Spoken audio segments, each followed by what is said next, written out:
The morning sun poured through the glass walls of Harrington Global, one of Chicago's most powerful real estate investment firms. The building stood like a monument to wealth, polished marble floors, gold-trimmed elevators, and men in tailored suits who walked as if the world belonged to them. At exactly 8:12 a.m., Daniel Carter stepped through the revolving doors. He wore a plain gray jacket, slightly worn shoes, and carried a simple leather folder. Nothing about him screamed importance. No designer logo, no flashy watch. Just calm eyes and a quiet confidence that most people overlooked. The receptionist glanced up, paused for half a second, then frowned. "Delivery entrance is around the back," she said without asking his name. Daniel smiled politely. "I'm here for the executive review meeting." She raised an eyebrow. "Name?" "Daniel Carter." Her fingers moved slowly over the keyboard. She checked once, then twice. Her expression changed, not to respect, but confusion. "There's no meeting under your name," she said flatly. At that exact moment, Mark Reynolds, a senior project manager, walked by. He stopped, looked Daniel up and down, and smirked. "Is there a problem?" Mark asked the receptionist, already knowing the answer he wanted. "He says he has a meeting," she replied. Mark chuckled. "Buddy, this floor is for executives." "Maybe you're lost." Daniel felt the familiar tightening in his chest. Not anger. Not yet, just recognition. He had felt this before. Too many times. "I was invited," Daniel said calmly. Mark leaned closer, lowering his voice. "Look, man, these meetings decide billion-dollar projects. You don't just walk in off the street." A few employees slowed their steps. Eyes lingered. Judgments formed. Daniel nodded once. "I'll wait." Mark laughed and walked away. Daniel sat on a leather bench near the elevators, ignored as people whispered. Some stared, some avoided eye contact. One woman clutched her purse tighter as she passed. At 8:30 sharp, the boardroom doors opened. Inside, Eleanor Whitman, the firm's iron-willed CEO, took her seat at the head of the table. Around her sat 12 executives, lawyers, investors, developers, each with tablets and coffee cups branded with the company logo. "Let's begin," Eleanor said. "We'll start with the Riverside Expansion Project." Charts appeared on the screen. Numbers flew. Voices overlapped. But something was missing. Eleanor glanced at the empty chair beside her. "Where is Mr. Carter?" she asked. The room went quiet. Mark cleared his throat. I don't think he made it." Eleanor's eyes narrowed. "He confirmed last night." "I didn't see him," Mark replied quickly. Eleanor pressed a button on the table. "Security, please escort Mr. Daniel Carter to the boardroom." Seconds later, the doors opened. Daniel walked in. Every head turned. The silence was thick. Mark's face drained of color. Daniel took the empty seat without a word. Eleanor smiled warmly. "Mr. Carter, glad you could join us." Some executives exchanged glances. Others frowned. Mark leaned toward a colleague and whispered, "Who is this guy?" The presentation continued, but the energy had shifted. Whenever Daniel spoke, some people interrupted him. Others ignored his suggestions entirely. At one point, Daniel raised a concern about zoning regulations. "That's not accurate," Mark snapped. "I've handled permits for years." Daniel didn't argue.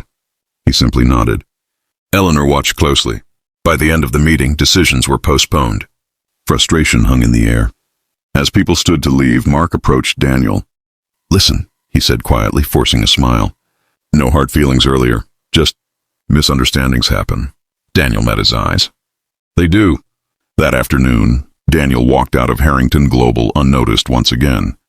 But across the city, in a modest apartment, another story was unfolding. Lena Carter, Daniel's wife, adjusted the collar of her son's school uniform. "You ready, Jason?" she asked. Jason nodded, backpack slung over his shoulder. At school, Jason loved math, loved science.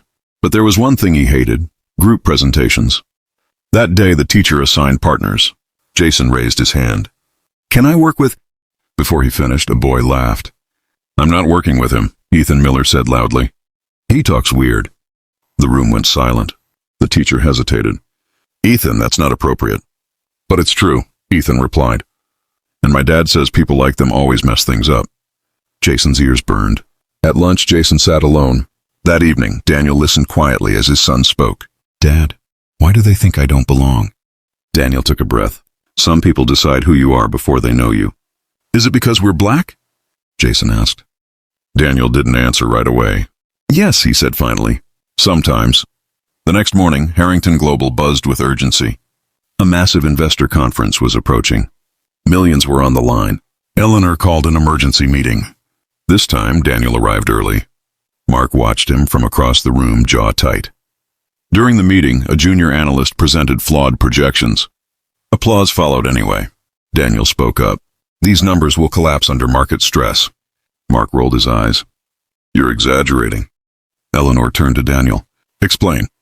Daniel stood and calmly broke down the data, line by line. His voice was steady. His logic undeniable. The room shifted. One executive leaned forward. He's right. Another nodded. Mark said nothing. After the meeting, Eleanor stopped Daniel. Why didn't you push harder before? She asked. Daniel smiled faintly. I was listening. That night, Mark sat in his office, scrolling through Daniel's file. His eyes widened. Wait, what? Daniel Carter wasn't just a consultant. He was a silent partner in 3 major firms. A man whose early investments had saved Harrington Global during the 2008 crash. Mark swallowed hard. The next day, rumors spread. Employees whispered, who is he really? But the truth, the full truth, was still hidden. Across town, Jason came home with a torn notebook. They shoved me, he said quietly. Lena looked at Daniel, fear and anger mixing in her eyes. Daniel hugged his son tightly. I promise you, Daniel said, voice low, this story isn't over. Back at Harrington Global, Eleanor prepared for the investor summit, the most important event in the company's history. What she didn't know was that one decision, one moment of truth, would soon expose everything. And when it did, no one would be able to look away. The night of the investor summit arrived with blinding lights and controlled chaos. The grand ballroom of the lakefront Regency Hotel glittered with crystal, chandeliers, and polished marble floors. America's most powerful investors filled the room, politicians, hedge fund managers, tech moguls, and media executives. Every detail screamed power. Mark Reynolds adjusted his tie nervously as he walked through the crowd. His confident swagger from weeks ago was gone. Ever since discovering Daniel Carter's true influence, his sleep had been shallow and restless. Across the room, Daniel stood quietly near the windows, hands clasped behind his back. No spotlight, no entourage, just calm. Eleanor Whitman approached him. Tonight determines the future of this company, she said. Daniel nodded. And how you treat people. Eleanor paused, then said nothing. As guests took their seats, whispers rippled through the room. Who's that guy? I heard he owns half of Riverside. No way, he doesn't look like it. Mark overheard every word. The presentation began smoothly. Charts, applause, promises of growth. Eleanor spoke with practiced authority, painting a future of progress and inclusion. Then she gestured toward Daniel. I'd like to invite Mr. Carter to share a few insights. Mark's heart pounded. Daniel walked to the podium. The room quieted. He didn't speak immediately. Instead, he looked around, at the faces that had once ignored him, dismissed him, judged him. I want to tell you a story, Daniel said calmly. Not about money. About truth. Some shifted uncomfortably. As Jason drove the convertible out of the dealership, the engine roaring, wind in his hair, he felt unstoppable, not because he was rich or because he had a powerful parent, but because he had faced ignorance head-on and refused to let it define him. That was the real victory. And the lesson? Real strength doesn't come from money, power, or anger. It comes from confidence, patience, and standing up for yourself with dignity. Racism, prejudice, and ignorance can try to stop you, but they can't.